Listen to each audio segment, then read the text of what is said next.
श्रीगुरुभ्यो नमः। हरिः ओम्। योऽन्तः प्रविश्य मम वाचमिमां प्रसुप्तां सञ्जीवयत्यखिलशक्तिधरस्वधाम्ना अन्यांश्च हस्तचरणश्रवणत्वादीन् प्राणान् नमो भगवते पुरुषाय तुभ्यं। भवति तदुपावादीढमूकोऽपि वाग्मीजुडपतिरपि जन्तुर्जायते प्राज्ञमूलिः। सकलवचनचेतो देवता भारती स मम वचने धत्तां सन्निधिं मानसे च।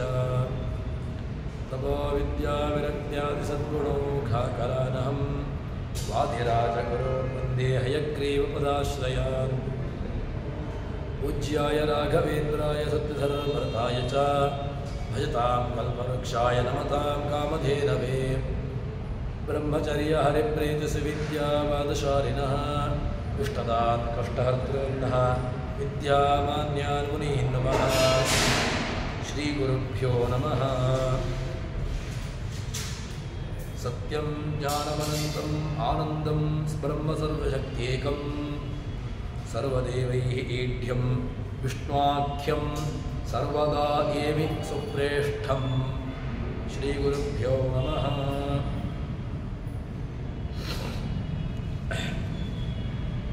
ಉಪನಿಷತ್ತಿನಲ್ಲಿ ತೈತ್ತರೀಯ ಉಪನಿಷತ್ತಿನಲ್ಲಿ ಬರತಕ್ಕಂತಹ ಮಂತ್ರದ ಒಂದೊಂದು ಪದಗಳ ಚಿಂತನೆಯನ್ನು ಮಾಡ್ತಾ ಇದ್ವಿ. ಅದರಲ್ಲಿ ಮಾತ್ರಾಬಲಂ ಸಾಮಸಂತಾನಃ ಇತ್ಯುಕ್ತ ಶೀಕ್ಷ್ವಾಧ್ಯಾಯ ಅಂತ ಹೇಳಿಕೊಂಡು ಆ ಮಂತ್ರ, ಅದರಲ್ಲಿ ವರ್ಣ ಸ್ವರ ಎಲ್ಲವನ್ನೂ ಕೂಡ ನೋಡಿದೆವು. ತದನಂತರದಲ್ಲಿ ಬರತಕ್ಕಂತಹದ್ದು ಮಾತ್ರ ಅಂತ, ಮಾನಾತ್ ತ್ರಾತ ಇತಿ ಮಾತ್ರ ಪದರೂಪ ಅಂತ ಹೇಳಿಕೊಂಡು ಅದರ ಅರ್ಥವನ್ನು ಹೇಳ್ತಾರೆ. ಮಾನಾತ್ ತ್ರಾಯತೆ, ಯಾರು ಮನನ ಮಾಡ್ತಾರೋ ಅಂಥವರನ್ನು ತ್ರಾಯತೆ, ತ್ರೈಂಗ ಪಾಲನೆ, ಅಂಥವರನ್ನು ರಕ್ಷಣೆ ಮಾಡ್ತಾನೆ ಎಂಬುದಾಗಿ ಮಾತ್ರ ಅಂತ ಹೇಳ್ತಾರೆ. ತದನಂತರದಲ್ಲಿ ಮುಂದಿನ ಶಬ್ದ ಇರತಕ್ಕಂತಹದ್ದು ಸಮ ಅಂತ. ಏನು ಸಮ ಅಂತ ಹೇಳಿದರೆ, ಅವನು ಬಲಸ್ವರೂಪನಾದ್ದರಿಂದಾಗಿ ಅವನನ್ನು ಬಲ ಅಂತ ಹೇಳ್ತಾರೆ. ಮಾತ್ರ ಬಲಂ ಅಂತ ಹೇಳಿದಾಗ ಬಲ ಶಬ್ದಕ್ಕೆ ಏನರ್ಥವನ್ನು ಹೇಳಬೇಕು ಅಂತಂದರೆ, ಯಾರು ಅವನನ್ನು ಶರಣು ಹೊಂದುತ್ತಾರೆ, ಯಾರು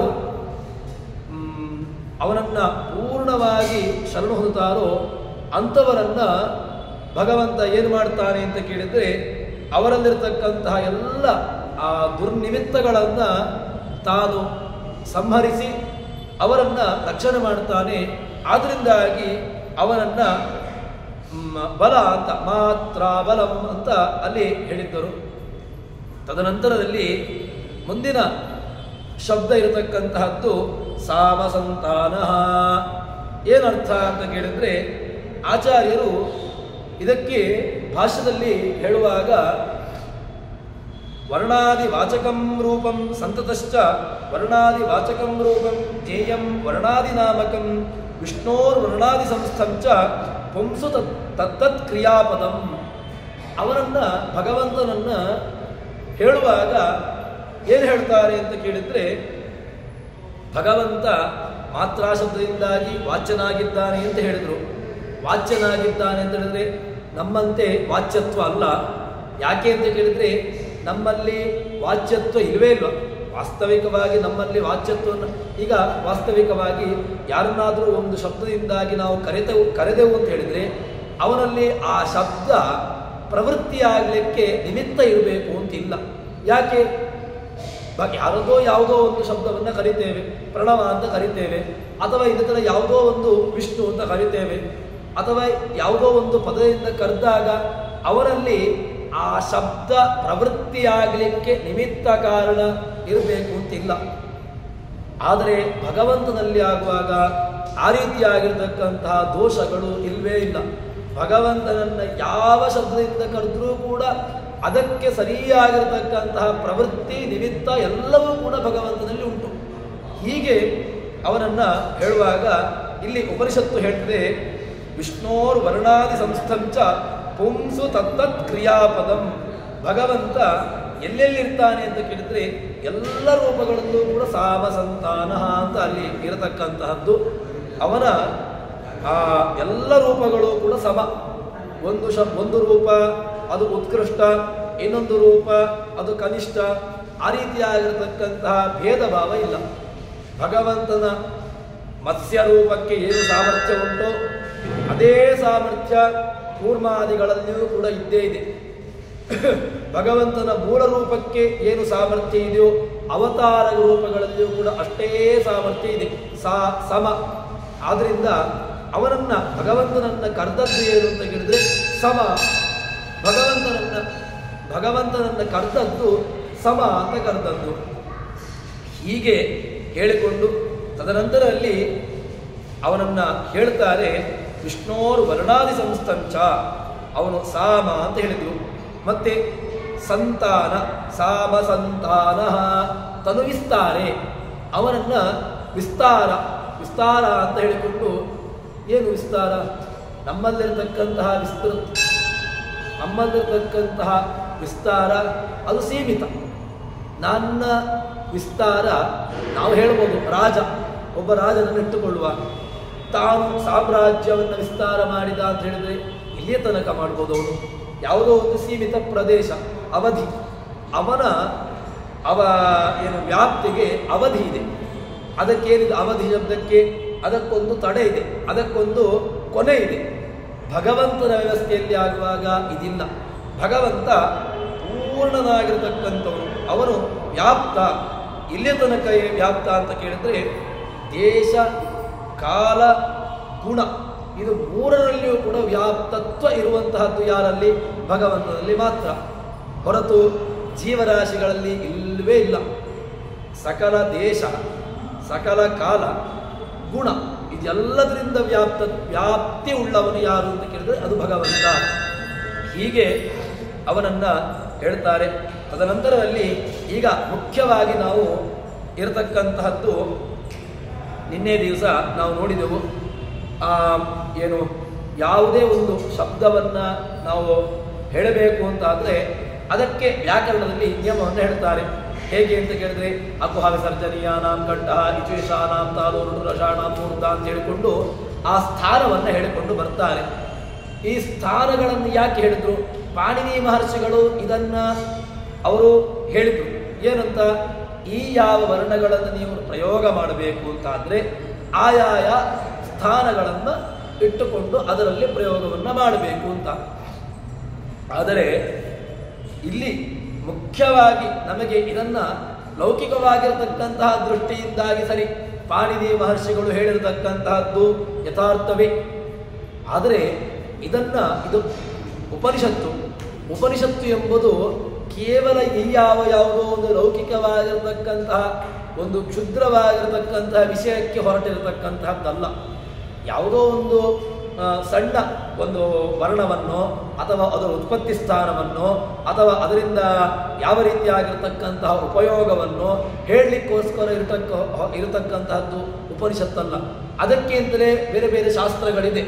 ಅದರಲ್ಲಿ ನಾವು ವರ್ಣಗಳ ಉತ್ಪತ್ತಿ ಸ್ಥಾನವೋ ಅಥವಾ ಅದಕ್ಕೆ ಬೇಕಾಗಿರತಕ್ಕಂತಹ ವ್ಯವಸ್ಥೆಯೋ ಅಥವಾ ವರ್ಣಗಳು ಯಾವ ರೀತಿಯಾಗಿ, ಶಬ್ದಗಳು ಯಾವ ರೀತಿಯಾಗಿ, ಯಾವ ಪ್ರತ್ಯಯದಿಂದಾಗಿ ಆಗ್ತದೆ ಅಂತ ಎಂಬುದಾಗಿ ಅಲ್ಲಿ ನಾವು ಅದನ್ನು ಅಧ್ಯಯನ ಮಾಡಲಿಕ್ಕಿರುವಂತಹದ್ದು. ಹೊರತು ಉಪನಿಷತ್ನಲ್ಲಿ ಆ ಯಾವ ವರ್ಣಗಳ ಉತ್ಪತ್ತಿಯನ್ನೋ ವರ್ಣಗಳ ವಿಷಯವನ್ನೋ ಹೇಳಲಿಕ್ಕೆ ಹೊರಟಿರತಕ್ಕಂತಹದ್ದಲ್ಲ. ಇದು ಮೋಕ್ಷ ವಿಷಯಕವಾಗಿರ್ತಕ್ಕಂತಹದ್ದು. ಆದ್ದರಿಂದ ಇದನ್ನ ಪೂರ್ಣವಾಗಿ ನಾವು ಭಗವಂತನಿಗೆ ಇದನ್ನ ಅನ್ವಯ ಮಾಡಿಕೊಳ್ಬೇಕು. ಯಾಕೆ ಅಂತ ಕೇಳಿದ್ರೆ, ನಾವು ನಿನ್ನೆ ನೋಡಿದ್ವಿ ವರ್ಣ ಸ್ವರ ಅಂತ ಹೇಳಿಕೊಂಡು, ವರ್ಣ ಸ್ವರ ಅಂತ ಹೇಳಿಕೊಂಡು ಲೌಕಿಕವಾಗಿರ್ತಕ್ಕಂತಹ ವರ್ಣ, ಲೌಕಿಕವಾಗಿರ್ತಕ್ಕಂತಹ ಸ್ವರಗಳನ್ನ ಇದರಲ್ಲಿ ಉಪನಿಷತ್ತಲ್ಲಿ ಯಾಕೆ ಹೇಳಬೇಕು? ಇದರಲ್ಲಿ ಹೇಳಿರತಕ್ಕಂತಹದ್ದು ಏನು ಅಂತ ಕೇಳಿದ್ರೆ ವರಣೀಯೋ ವರ್ಣ. ಭಗವಂತ ವರ್ಣೆ ಏನು ಆವರಿಸ್ತಾನೆ, ಎಲ್ಲರನ್ನೂ ಕೂಡ ಆವರಿಸಿಕೊಂಡು ಭಗವಂತನಿದ್ದಾನೆ, ಎಲ್ಲರನ್ನೂ ಕೂಡ ಧಾರಣೆ ಮಾಡ್ತಾನೆ. ಆದ್ರಿಂದಾಗಿ ಅವನು ವರ್ಣ. ಸ್ವರ, ಭಗವಂತನೇ ಸ್ವರ. ಯಾಕೆ ಸ್ವರ ಅಂತ ಕೇಳಿದಾಗ ಸ್ವರತೇಸ್ತು ಸ್ವರ, ತನ್ನನ್ನೇ ತಾನು ನಿಮಿತ್ತ ಏನು ಸ್ವರಮಣ ಅಂತವನ್ನ ಎಲ್ಲ ಉಪನಿಷತ್ತುಗಳು ಕರೆದದ್ದು ಏನು, ಭಗವಂತನಿಗೆ ಕೊಟ್ಟಿರತಕ್ಕಂತಹ ಬಿರುದು ಏನು ಅಂತ ಕೇಳಿದ್ರೆ ಸ್ವರಮಣ, ತನ್ನಲ್ಲಿಯೇ ತಾನು ರಮಿಸ್ತಾ ಇರ್ತಾನೆ. ಹೀಗೆ ಒಂದು ವಿಷಯವನ್ನ ಹೇಳಿರತಕ್ಕಂತಹದ್ದು. ಅದನ್ನ ಹೇಳಿಕೊಂಡು ತದನಂತರದಲ್ಲಿ ಹೇಳುತ್ತಾರೆ, ಎಲ್ಲರಲ್ಲಿಯೂ ಕೂಡ ಪುಂಸು ತತ್ತತ್ ಕ್ರಿಯಾಪದಂ. ಭಗವಂತ ವಿಷ್ಣೋರ್ ವರ್ಣಾದಿ ಸಂಸ್ಕಂಚ, ವರ್ಣಗಳಲ್ಲಿದ್ದಾನೆ. ಅಷ್ಟು ಮಾತ್ರವಲ್ಲದೆ ಪುಂಸು ಸ್ಥಿತ್ವ, ಪುರುಷರಲ್ಲಿ ಅಂತ ಹೇಳಿಕೊಂಡು ಮತ್ತೊಬ್ಬನ ಸ್ತ್ರೀಯರಲ್ಲಿ ಅಂತ ಪ್ರಶ್ನೆ ಇಲ್ಲ. ಪುಂಸು ಅಂತ ಹೇಳಿದ್ರೆ ಶರೀರದಲ್ಲಿದ್ದುಕೊಂಡು, ಯಾರೆಲ್ಲ ಈ ಶರೀರದಲ್ಲಿದ್ದಾರೋ ಅದು ಯಾವ ಶರೀರವನ್ನು ಇಟ್ಟುಕೊಳ್ಳಿ, ಶರೀರವೂ ಆಗ್ಬೋದು ಅಥವಾ ಸ್ತ್ರೀ ಶರೀರಗಳು ಇರ್ಬೋದು, ಎಲ್ಲ ಶರೀರದಲ್ಲಿದ್ದುಕೊಂಡು ಭಗವಂತ ಏನು ಮಾಡ್ತಾನೆ, ವರ್ಣಾದಿಗಳಲ್ಲಿದ್ದಾನೆ. ಅಷ್ಟು ಮಾತ್ರವಲ್ಲ, ವರ್ಣಗಳಲ್ಲಿದ್ದಾನೆ ಎಂದಿಟ್ಟುಕೊಂಡು ಅಷ್ಟನ್ನು ಮಾತ್ರ ಹೇಳಿಬಿಟ್ರೆ ಅಲ್ಲ, ಅಷ್ಟು ಮಾತ್ರ ಆಗಿಲ್ಲ. ವರ್ಣಾದಿ ಸಂಸ್ಥಂ, ವರ್ಣಾದಿಗಳಲ್ಲಿದ್ದಾನೆ. ಮತ್ತೆ ಪುಂಸು ತತ್ತತ್ ಕ್ರಿಯಾಪದಂ, ಆ ವರ್ಣ ಸ್ವರ ಎಲ್ಲದರಲ್ಲಿಯೂ ಕೂಡ ವರ್ಣಾದಿ ಉಚ್ಚಾರ ಕ್ರಿಯೆ. ಯಾಕೆ ವರ್ಣಾದಿಗಳು ಆಯಾಯ ಶಬ್ದಗಳಿಂದ ಯಾಕೆ ನಾವು ಅದೇ ರೀತಿಯಾಗಿ ಅದನ್ನು ಪ್ರಯೋಗ ಮಾಡಬೇಕು? ಯಾವ ರೀತಿಯಾಗಿ ಕೂಡ ಪ್ರಯೋಗ ಮಾಡ್ಬೋದಲ್ವಾ? ಅಥವಾ ಕೆಲವರ ಪ್ರಯೋಗವೇ ನಮಗೆ ಅರ್ಥ ಆಗುವುದಿಲ್ಲ, ಈ ರೀತಿಯಾಗಿರ್ತಕ್ಕಂಥ ಸಮಸ್ಯೆಗಳು ಇದೆಯಲ್ವಾ? ಎಲ್ಲ ವ್ಯವಸ್ಥೆಗಳನ್ನು ಭಗವಂತ ಏನು ಮಾಡ್ತಾನೆ ಅಂತ ಕೇಳಿದ್ರೆ ಆ ಎಲ್ಲದರಲ್ಲೂ ಪುಂಸು ಸ್ಥಿತ್ವ, ವರ್ಣಾದಿಗಳಲ್ಲಿ ಇದ್ದುಕೊಂಡು, ವರ್ಣೇಶು ಎಲ್ಲ ವರ್ಣೈ ಆ ಎಲ್ಲ ಇದ್ದುಕೊಂಡು ಭಗವಂತ ಆ ಪ್ರಯೋಗಗಳಿಗೆ ಇದ್ದಾನೆ, ಮಾಡ್ತಾನೆ, ಮಾಡಿಸ್ತಾನೆ. ಆದ್ದರಿಂದಾಗಿ ಪ್ರೇರಕ, ಅದರಿಂದಾಗಿ ಭಗವಂತನನ್ನ ವರ್ಣ ಸ್ವರ ಅಂತ ಕರೆದದ್ದು ಉಪನಿಷತ್ತು. ಹೀಗೆ ಅವರನ್ನ ವರ್ಣ ಅಂತ ಕರೀಬಹುದು, ಸ್ವರ ಅಂತ ಕರೀಬಹುದು. ಭಗವಂತನೇ ವರ್ಣ, ಭಗವಂತನೇ ಸ್ವರ ಅಂತ ಹೇಳಿಕೊಂಡು ಹೇಳ್ತಾರೆ. ತದನಂತರದಲ್ಲಿ ಪದ, ವಾಕ್ಯ ಎಲ್ಲವೂ ಕೂಡ ಭಗವಂತನೇ ಪದ. ನಾವು ಲೌಕಿಕವಾಗಿ ನೋಡಿದಾಗ ಸುತ್ತಿಗಂತಂ ಪದಂ ಅಂತ ಹೇಳಿಕೊಂಡು ಒಂದು ಸುಬಂತ ಒಂದು ತಿಗಂತ ಪ್ರತ್ಯಯಗಳು ಸೇರಿಕೊಂಡಾಗ ಅಲ್ಲಿ ಆ ರೂಪ ಆಗ್ತದೆ ಅಂತ ಹೇಳ್ತೇವೆ. ಆದರೆ ಭಗವಂತ ಸುಬಂತ ತಿಗಂತ ಎಲ್ಲದರಲ್ಲೂ ಕೂಡ ಭಗವಂತ ಇದ್ದುಕೊಂಡು ಆಯಾಯ ರೂಪಗಳನ್ನ, ಆಯಾಯ ಪ್ರಕ್ರಿಯೆಗಳನ್ನ ಭಗವಂತ ಆಡ್ತಾನೆ. ಆದ್ರಿಂದಾಗಿ ಹೇಳ್ತಾರೆ ಅವನನ್ನ ವರ್ಣ ಸ್ವರ ಎಂಬುದಾಗಿ. ಹೀಗೆ ಅವನನ್ನ ಉಪನಿಷತ್ತು ಕೊಂಡಾಡಿದೆ. ತದನಂತರದಲ್ಲಿ ಮುಂದಕ್ಕೆ ಉಪನಿಷತ್ತು ಹೇಳ್ತದೆ, ಸಹನೋ ಯಶಃ ಸಹನೋ ಬ್ರಹ್ಮ ವರ್ಚಸಂ ಅಥಾದ ಸಂಹಿತಾಯ ಉಪನಿಷದಂ ವ್ಯಾಖ್ಯಾಸ್ಯಾಮಃ ಪಂಚಸ್ವಧಿಕರಣೇಷು ಅಧಿಲೋಕಮಧಿಜ್ಯೋತಿಷಮಧಿವಿದ್ಯಮಧಿಪ್ರಜಮಧ್ಯಾತ್ಮಂ ತಾಮಹ ಸಂಹಿತಾ ಇತ್ಯಾಚಕ್ಷತೆ. ಉಪನಿಷತ್ತು ಮುಂದಕ್ಕೆ ಭಗವಂತನನ್ನ ಕೊಂಡಾಡ್ತದೆ. ಏನು ಕೊಂಡಾಡ್ತದೆ ಅಂತ ಕೇಳಿದ್ರೆ, ಭಗವಂತನನ್ನ ಸಹನೋ ಯಶಃ, ಭಗವಂತ ಎಲ್ಲರಿಗೂ ಕೂಡ ಆ ಮಿತ್ರ ಯಾರಿಂದ, ಶನ್ನೋ ಮಿತ್ರ ಶಂ ವರುಣಃ ಶನ್ನೋ ಭವತ್ವರ್ಯಮ ಶನ್ನ ಇಂದ್ರೋ ಬೃಹಸ್ಪತಿ ಅಂತ ಆರಂಭ ಆಗಿದೆ ಮಂತ್ರ. ಅದೇ ರೀತಿಯಾಗಿ ಭಗವಂತನಿಂದಾಗಿ ಮಿತ್ರ, ಪೂಷ, ಅರ್ಯಮ ಎಲ್ಲರಿಂದಲೂ ಕೂಡ ಆರಂಭವಾಗಿರತಕ್ಕಂತಹದ್ದು. ಅವರೆಲ್ಲರೂ ಕೂಡ ನಮಗೆ ಆ ದೇವ ಮಿತ್ರದಿಂದ ಆರಂಭಿಸಿಕೊಂಡು ಎಲ್ಲ ವಾಯು ಪರ್ಯಂತವಾಗಿರತಕ್ಕಂತಹ ದೇವತೆಗಳು ನಮ್ಮಿಬ್ಬರಿಗೆ ಅವರು ಯಶಸ್ಸನ್ನ ನೀಡಲಿ. ಸಹನೋ ಯಶಃ, ಯಶಸ್ಸು ನಮ್ಮ ಪಾಲಿಗೆ ಸಿಗಲಿ ಅಂತ ಹೇಳಿಕೊಂಡು ಪ್ರಾರ್ಥನೆಯನ್ನ ಮಾಡ್ತಾರೆ. ಮತ್ತೆ ಸಹನೋ ಬ್ರಹ್ಮ ವರ್ಚಸಂ, ಇನ್ನೊಂದೇನು ಅಂತ ಕೇಳಿದ್ರೆ ಬ್ರಹ್ಮವರ್ಚಸ್ಸು, ಭಗವಂತನ ಉಪನಿಷತ್ತಿನ ವೇದದ ಅಧ್ಯಯನದಿಂದಾಗಿ ಏನಾಗ್ತದೆ ಅಂತ ಕೇಳಿದ್ರೆ ಏನು ಲಾಭ? ಅಧ್ಯಯನ ಮಾಡಿದ್ರಿಂದಾಗಿ ಏನಾದರೂ ಲಾಭ ಇದೆಯಾ ಅಂತ ಕೇಳಿದ್ರೆ ಇದೆ, ಲಾಭ ಇದೆ. ಅದನ್ನ ಉಪನಿಷತ್ತು ಹೇಳ್ತದೆ.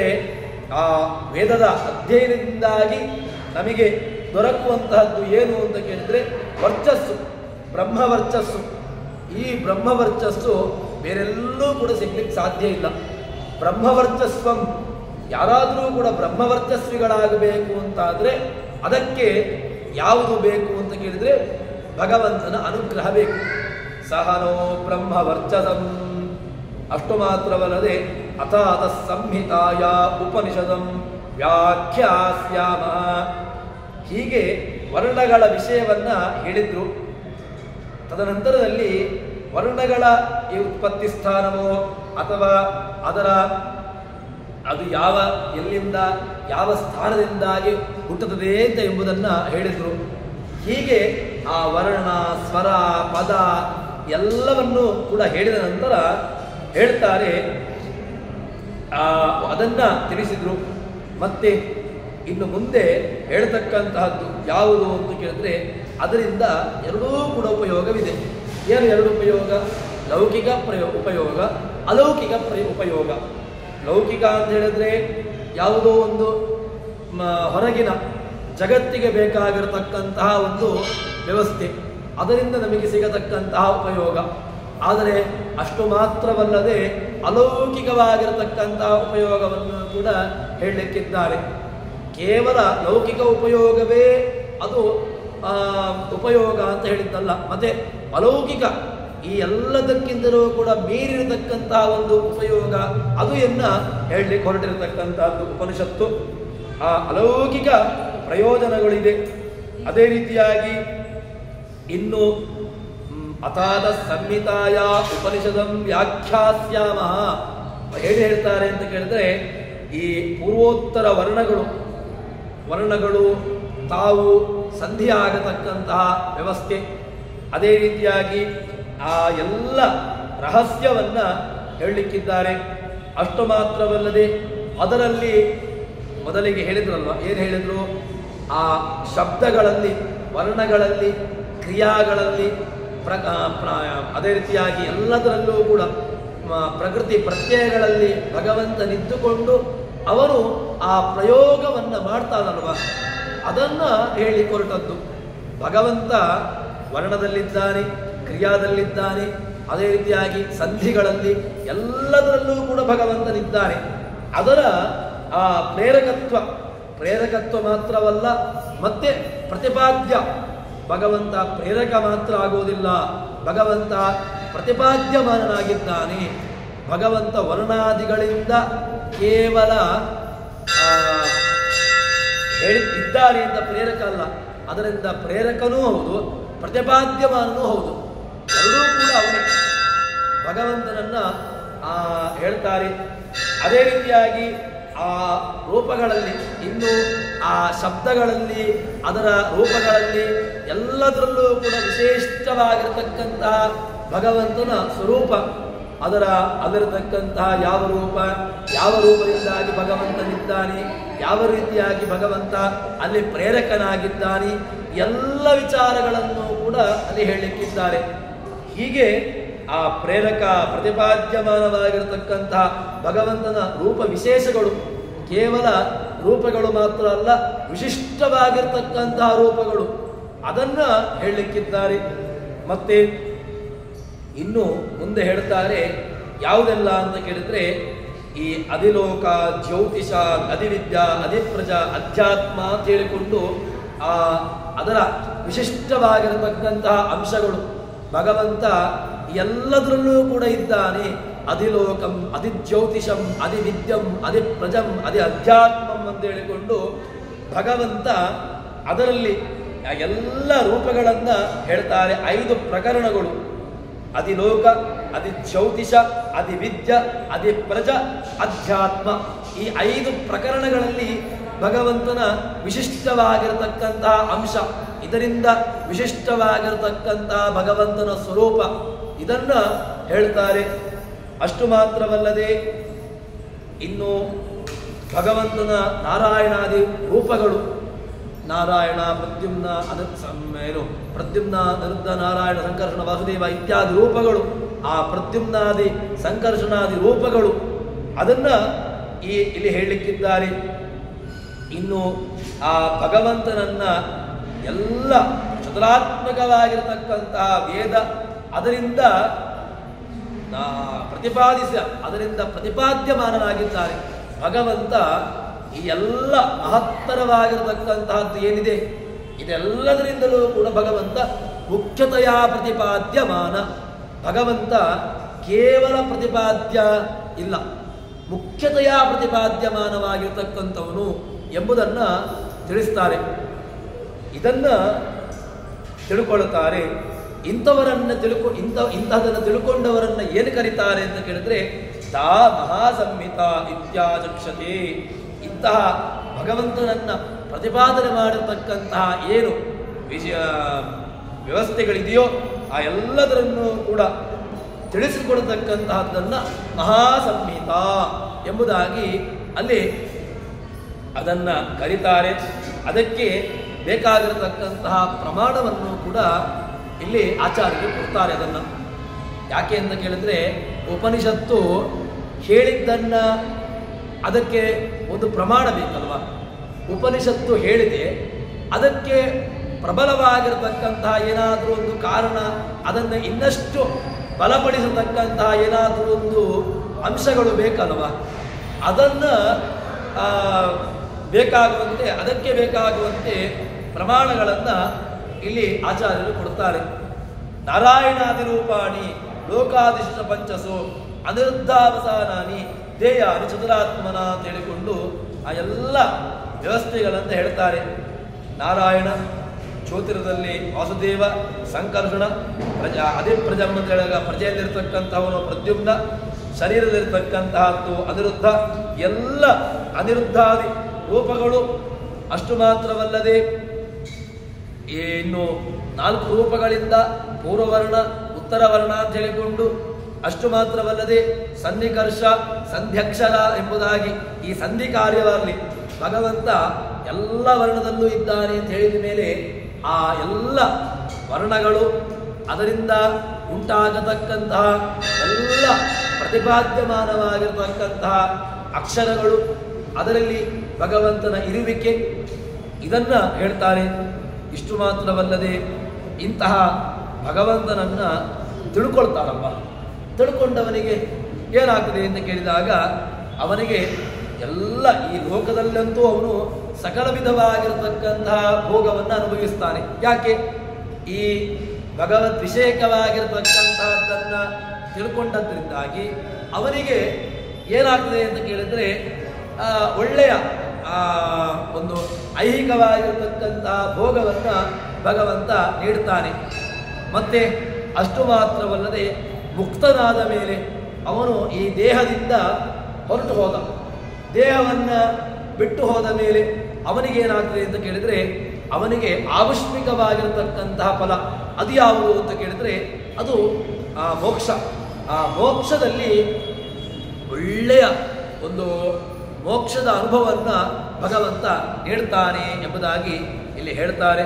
ಹೀಗೆ ಅದರಿಂದ ತಿಳ್ಕೊಳ್ಳಬೇಕಾಗಿರತಕ್ಕಂತಹ ವ್ಯವಸ್ಥೆಯನ್ನು ಒಳ್ಳೆಯ ರೀತಿಯಲ್ಲಿ ನಮಗೆ ಉಪನಿಷತ್ಕಾರರು ಹೇಳ್ತಾರೆ.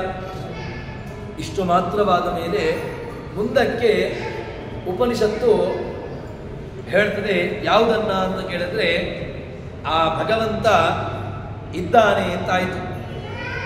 ಸರಿ, ಎಲ್ಲಿದ್ದಾನೆ ಅಂತ ಹೇಳಿದಾಗ ಆ 4 ರೂಪಗಳನ್ನು ಅದರಿಂದ ಪ್ರತಿಪಾದ್ಯಮಾನವಾಗಿರತಕ್ಕಂತಹ ವ್ಯವಸ್ಥೆ ಅದನ್ನು ಹೇಳ್ತಾರೆ. ಯಾವುದು ಅಂತ ಕೇಳಿದ್ರೆ ಅಥಾದಿಲೋಕಂ ಪೃಥಿವೀ ಪೂರ್ವರೂಪಂ ಜೌರುತ್ತರ ರೂಪಂ ಆಕಾಶಸ್ಸಂಧಿ ವಾಯುಸ್ಸಂಧಾನಂ ಇತ್ಯಧಿಲೋಕಂ ಇತಿ ಅಧಿಲೋಕಂ. ಯಾವುದು? ಅಧಿಲೋಕಮಧಿಜ್ಯೌದಿಶಮಧಿವಿದ್ಯಮಧಿಪ್ರಜಮಧ್ಯಾತ್ಮಂ ಅಂತ ಆರಂಭದಲ್ಲಿ ಉಪನಿಷತ್ತು ಹೇಳಿತ್ತಲ್ವ. ಅದರಲ್ಲಿ ಅಧಿಲೋಕ, ಅಧಿಜ್ಯೋತಿಷ, ಅಧಿವಿದ್ಯ, ಅಧಿಪ್ರಜ, ಅಧ್ಯಾತ್ಮ ಇದನ್ನು ಒಂದೊಂದಾಗಿ ಹೇಳ್ತಾ ಇದ್ದಾರೆ. ಯಾವುದು ಅಧಿಲೋಕ ಅಂತ ಕೇಳಿದರೆ ಪೃಥಿವ್ಯಾದಿ ಲೋಕಗಳಲ್ಲಿ, ಅದೇ ರೀತಿಯಾಗಿ ಪೂರ್ವವರ್ಣ ಉತ್ತರವರ್ಣ ಇದರಿಂದ ಇರತಕ್ಕಂಥ ಒಂದು ನಾರಾಯಣ ರೂಪ, ನಾರಾಯಣಾದಿ ರೂಪಗಳು. ಅಷ್ಟೇ ಅಲ್ಲದೆ ಪೃಥಿವಿಯಲ್ಲಿರ್ತಕ್ಕಂತಹ ಪೃಥಿವೀ ಪೂರ್ವ ರೂಪಂ, ಪೃಥಿವಿಯಲ್ಲಿ ಭಗವಂತ ಪೃಥಿವೀ ನಾಮಕನಾಗಿ ಪೃಥಿವೀ ಪೂರ್ವರು ಭಗವಂತ ಇರ್ತಾನೆ. ಇಂತಹ ಆ ಪೃಥಿವೀ ಅಂತ ಕರೆಯಲು ಬಿಡತಕ್ಕಂತಹ ನಾರಾಯಣ ವಾಸುದೇವ ರೂಪವನ್ನು ಈ ಹೇಳ್ತಾರೆ. ಅಷ್ಟು ಮಾತ್ರವಲ್ಲದೆ ಇನ್ನು ದ್ಯೌರುತ್ತರ ರೂಪಂ, ದ್ಯುನಾಮಕ ವಸು, ಆ ದ್ಯುಲೋಕದಲ್ಲಿರ್ತಕ್ಕಂಥವನು, ಆ ದ್ಯುಲೋಕದಲ್ಲಿರ್ತಕ್ಕಂತಹ ದ್ಯುನಾಮಕನಾಗಿ ಭಗವಂತ ಇರ್ತಾನೆ. ಅವನು ಎಲ್ಲಿರ್ತಾನೆ ಅಂತ ಕೇಳಿದಾಗ ನಾರಾಯಣ ಸಂಕರ್ಷಣ ರೂಪನಾಗಿ ಭಗವಂತ ಉತ್ತರ ವರ್ಣದಲ್ಲಿರ್ತಾನೆ. ಅಷ್ಟು ಮಾತ್ರವಲ್ಲದೆ ಭಗವಂತ ಆಕಾಶಾದಿ, ಆಕಾಶ ಎಲ್ಲಿ ನಾರಾಯಣ ಪ್ರದ್ಯುಮ್ನ ಅಂತ ಹೇಳಿಕೊಂಡು ಆ ಎರಡು ರೂಪಗಳು ಅದನ್ನು ಹೇಳ್ತಾರೆ. ಅಷ್ಟು ಮಾತ್ರವಲ್ಲದೆ ಇನ್ನು ನಾರಾಯಣ ಅನಿರುದ್ಧ, ಈ ಎರಡು ಸಂಧಿ ಕಾರ್ಯಗಳು ಭಗವಂತ ಎಲ್ಲೆಲ್ಲಿರ್ತಾನೆ ಅಂತ ಹೇಳಿದಾಗ ಆ ಎಲ್ಲ ಪೂರ್ವ ಉತ್ತರ ವರ್ಣಗಳು ಅದರ ಆ ವ್ಯವಸ್ಥೆಯಲ್ಲಿ ಭಗವಂತನಿರ್ತಾನೆ ಅಂತ ಹೇಳಿದ್ರಲ್ವ. ಆ ಪೂರ್ವ ಉತ್ತರ ವರ್ಣಗಳ ವ್ಯವಸ್ಥೆಯಲ್ಲಿ ಭಗವಂತ ಹೇಗಿರ್ತಾನೆ, ಅಲ್ಲಿರ್ತಕ್ಕಂತಹ ಪ್ರತಿಪಾದ್ಯಮಾನವಾಗಿರ್ತಕ್ಕಂತಹ ರೂಪ, ಅಲ್ಲಿರತಕ್ಕಂತಹ ಭಗವಂತನ ವ್ಯವಸ್ಥೆ, ಇದನ್ನು ನಮಗೆ ಉಪನಿಷತ್ತು ಹೇಳ್ತದೆ. ಭಗವಂತ ಏನೋ ಎಲ್ಲದರಲ್ಲಿಯೂ ಇದ್ದುಕೊಂಡು ಭಗವಂತ ಏನು ಮಾಡ್ತಾನೆ ಅಂತ ಕೇಳಿದರೆ ಅಲ್ಲಿ ಪ್ರತಿಪಾದ್ಯಮಾನ ಅಂತ ಹೇಳಿದರು. ಭಗವಂತ ಪ್ರತಿಪಾದ್ಯಮಾನನಾಗಿದ್ದಾನೆ. ಅಷ್ಟು ಮಾತ್ರವಲ್ಲದೆ ಭಗವಂತ ಅದರಲ್ಲಿ ಪ್ರೇರಕ ಶಕ್ತಿಯೂ ಆಗಿರ್ತಾನೆ ಅಂತ ಈ ಎರಡನ್ನ ಭಗವಂತನಿಗೆ ಹೇಳಿದರು. ಅಷ್ಟು ಮಾತ್ರ ಈ ಎಲ್ಲ ಪೃಥಿವಿಯಲ್ಲಿರ್ತಕ್ಕಂತಹ ಭಗವದ್ ರೂಪ ಅದು ಪೃಥು, ಅದರ ವಿಸ್ತೃತ. ಆದ್ದರಿಂದಾಗಿ ಅದನ್ನೇನು ಕರೀತಾರೆ, ಪೃಥಿವೀ ಅಂತ ಕರೆದದ್ದು. ಪೃಥಿವೀ ಅಂತ ಯಾಕೆ ಹೆಸರು ಅಂತ ಕೇಳಿದ್ರೆ ಪೃಥುರೂಪತ್ವ ಆತ ಪೃಥಿವೀ. ಭಗವಂತ ವಿಸ್ತೃತ, ಬಹಳ ವಿಸ್ತೃತನಾಗಿರ್ತಕ್ಕಂಥ ರೂಪ. ಆದ್ದರಿಂದಾಗಿ ಭಗವಂತನನ್ನ ಪೃಥಿವೀ ಅಂತ ಕರೆದದ್ದು. ಮತ್ತೆ ಇನ್ನು ದ್ಯುಲೋಕಸ್ಥನಾಗಿರ್ತಕ್ಕಂತಹ ಭಗವಂತ ಅವನು ಪ್ರಕಾಶಮಯ. ಭಗವಂತ ಅವನು ಪ್ರಕಾಶ, ಅವನಿಗೆ ಪ್ರಕಾಶ ಮತ್ತೊಂದರಲ್ಲಿ ಬೇಕಾಗಿಲ್ಲ. ಭಗವಂತ ಹೇಗೆ, ಅವನು ಸ್ವಪ್ರಕಾಶ. ಭಗವಂತ ಆ ಸ್ವಪ್ರಕಾಶ, ಅಂತಹ ಭಗವಂತ ಪ್ರಕಾಶ ಸ್ವರೂಪನಾದ್ರಿಂದಾಗಿ ಅವನು ದ್ಯುನಾಮಕ, ಅವನ ದ್ಯು ಅಂತ ಕರೆದದ್ದು. ಮತ್ತೆ ಸರ್ವತ್ರ ಪ್ರಕಾಶಮಾನ, ಆದ್ದರಿಂದಾಗಿ ಅವನನ್ನು ಆಕಾಶ ಅಂತ ಕರೆದದ್ದು. ಮತ್ತೆ ಅಲ್ಲಿ ವಾಯುಗತನಾಗಿರ್ತಕ್ಕಂಥವನು ಅದು ಜ್ಞಾನರೂಪ. ವಾಯು ಅಂತ ಹೇಳಿದ್ರೆ ಅದು ಜ್ಞಾನ. ವಾ ಶಬ್ದಕ್ಕೆ ಜ್ಞಾನ ಅಂತ ಅರ್ಥವನ್ನು ಹೇಳ್ತಾರೆ. ಅಂತಹ ಜ್ಞಾನ ಸ್ವರೂಪನಾದ್ರಿಂದಾಗಿ ಭಗವಂತನನ್ನ ವಾಯು ಅಂತ ಕರೆದದ್ದು. ಇನ್ನು ಆಯುಪ್ರದ ನಾಮಕನಾಗಿ ವಾ ಅಂತ ಹೇಳಿದಾಗ ಅಲ್ಲಿ ಜ್ಞಾನ ಅಂತ ಆಯಿತು. ಇನ್ನು ವಕಾರೋತ್ತರ, ವಕಾರವನ್ನ ಪದವಿಭಾಗ ಮಾಡಿ ವ ಆಯು, ಅವನು ಆಯುಪ್ರದ. ಭಗವಂತ ಏನಾಗಿದ್ದಾನೆ, ಆಯುಷ್ಯವನ್ನು ನೀಡುತ್ತಾನೆ.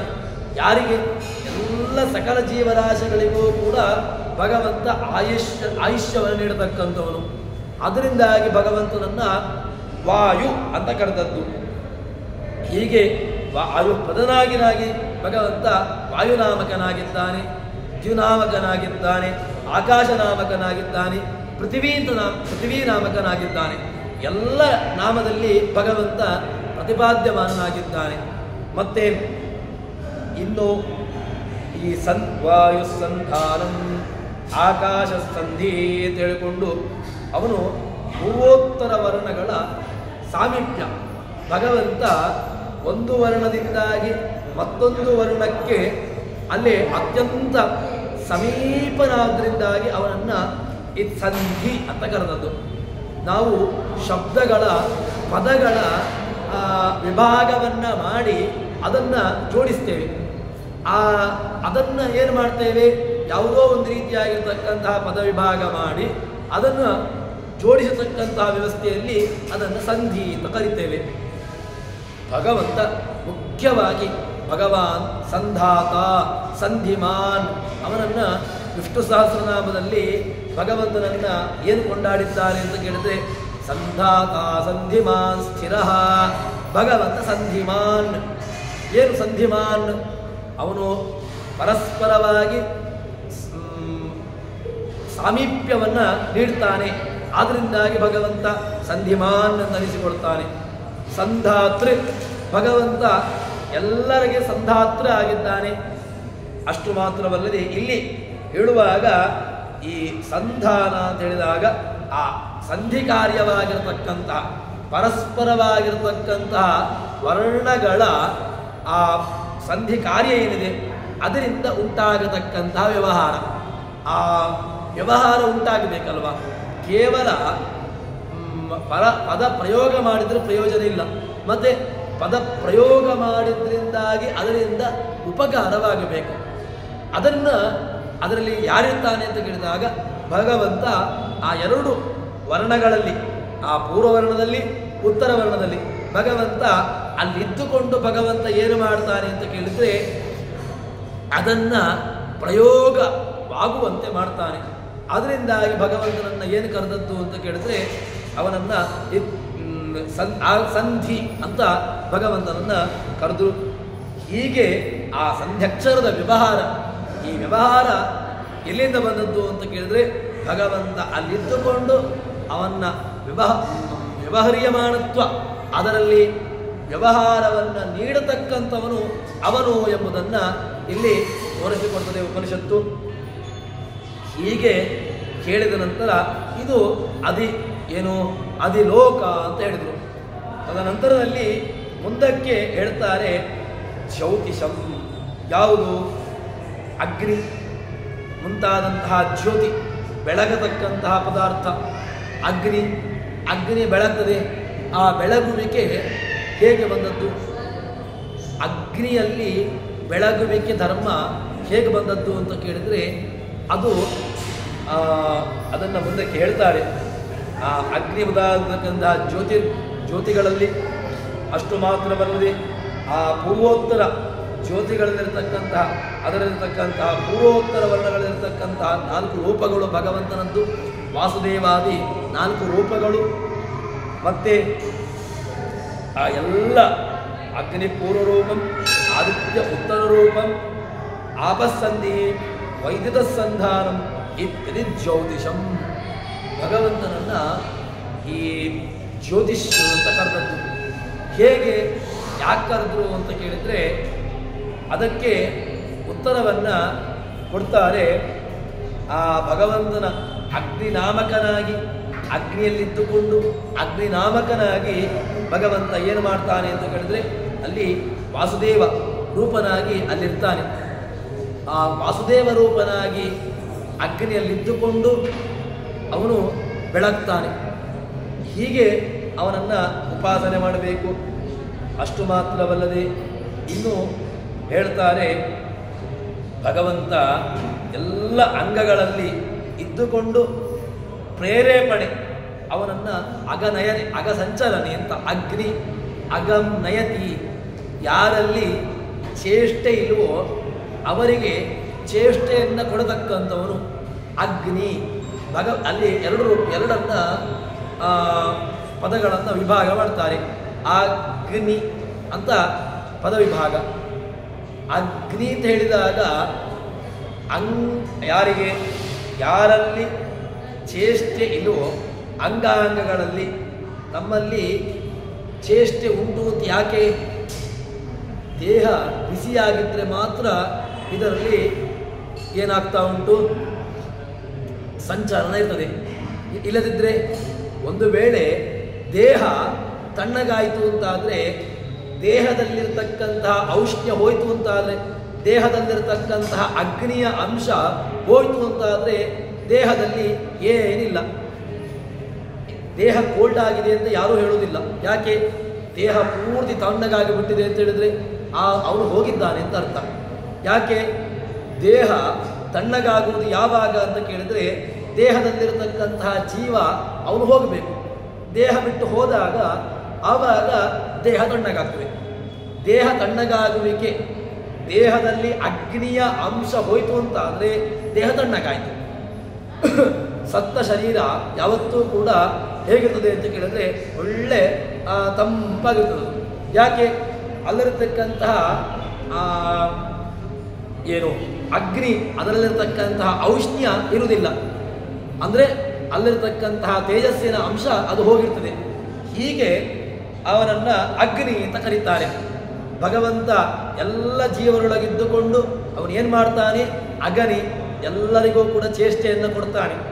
ಮತ್ತೆ ಎಲ್ಲರನ್ನೂ ಕೂಡ ತನ್ನ ವಶಕ್ಕೆ ಮಾಡಿಕೊಳ್ತಾನಂತೆ. ಅವನನ್ನು ಯಾಕೆ ಅಂತ ಕೇಳಿದರೆ ಆದಿತ್ಯ ಅಂತ ಅವನನ್ನು ಕರೆದ್ರು. ಯಾಕೆ ಭಗವಂತನನ್ನು ಆದಿತ್ಯ ಅಂತ ಕರೀತಾರೆ? ಯಾಕೆ ಅಂತ ಕರೆದರೆ ಎಲ್ಲರನ್ನೂ ಕೂಡ ತನ್ನ ವಶಕ್ಕೆ ಸ್ವೀಕಾರ ಮಾಡ್ತಾನಂತೆ. ಆದ್ದರಿಂದಾಗಿ ಅವನನ್ನು ಆದಿತ್ಯ ಅಂತ ಕರೆದದ್ದು.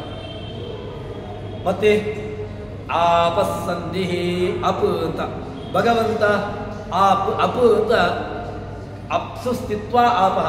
ಭಗವಂತ ಅಪ್ನಲ್ಲಿದ್ದಾನೆ, ನೀರಿನಲ್ಲಿದ್ದಾನೆ. ಯಾಕೆ ನೀರಿನಲ್ಲಿದ್ದಾನೆ ಅಂತ ಕೇಳಿದರೆ ನೀರು ಅದು ದ್ರವ, ಏನು ದ್ರವ್ಯ, ಅದು ಭಗವಂತ ಅಲ್ಲಿತ್ತುಕೊಂಡು ಏನು ಮಾಡ್ತಾನೆ ಅಂತ ಕೇಳಿದರೆ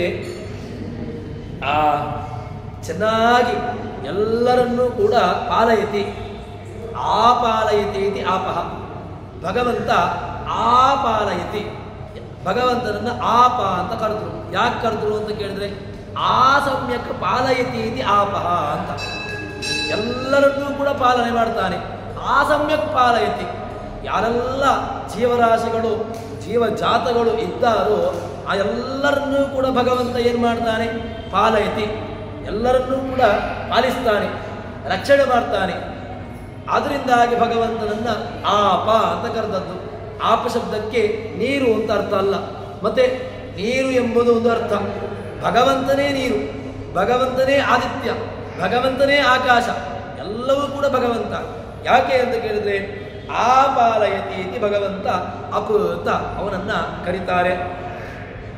ಮತ್ತೆ ಭಗವಂತ ಎಲ್ಲಿದ್ದಾನೆ ಅಂತ ಕೇಳಿದ್ರೆ ವಿದ್ಯುತ್, ಯಾವುದೆಲ್ಲ ವೈದ್ಯುತ ಸಂಧಾನ, ಯಾವುದೆಲ್ಲ ಬೆಳಗತಕ್ಕಂತಹದ್ದಿದೆಯೋ ಆ ಎಲ್ಲ ಬೆಳಗತಕ್ಕಂತಹದ್ರಲ್ಲಿ ಅದರ ಸಮೂಹದಲ್ಲಿ ತಾನು ಅಂತರ್ಯಾಮಿಯಾಗಿದ್ದಾನೆ.